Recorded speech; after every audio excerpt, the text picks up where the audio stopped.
Colleagues, our airport is more than just a transportation hub. It is a getaway to economic opportunity. It supports our tourism industry, powers small businesses, and is essential to regional commerce. But today, it is constrained by outdated limitations that undermine our ability to attract and retain meaningful investment.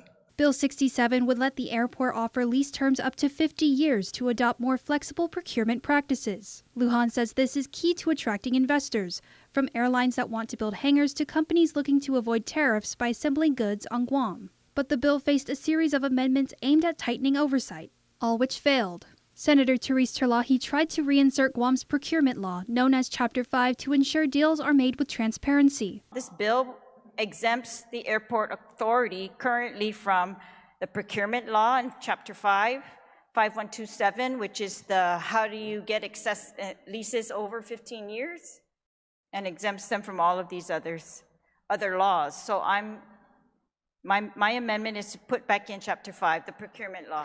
Senator Tello Taitagui supported the amendment, calling it a crucial safeguard. Another failed amendment would have required minimum rent adjustments every 5 years, based on the current appraised value of leased land, an attempt to ensure the government doesn't shortchange itself on long-term agreements. A third amendment would have barred tenants from selling, mortgaging, or otherwise transferring their interests in airport properties without explicit approval, meant to prevent Guam from losing control over public assets.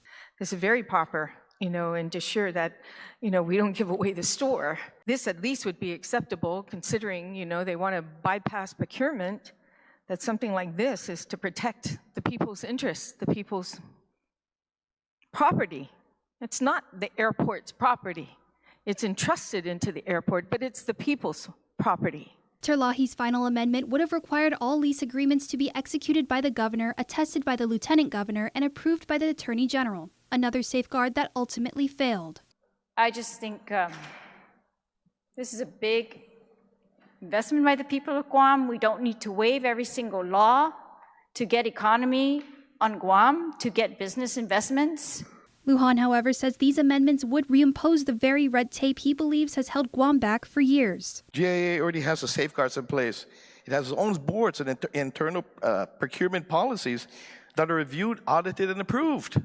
With those amendments rejected, the bill now heads to the third reading file for final vote. Supporters argue it's a bold step forward for Guam's economy, while critics warn it could bind future generations to deals made today. Nevaeh Anderson, KUAM News.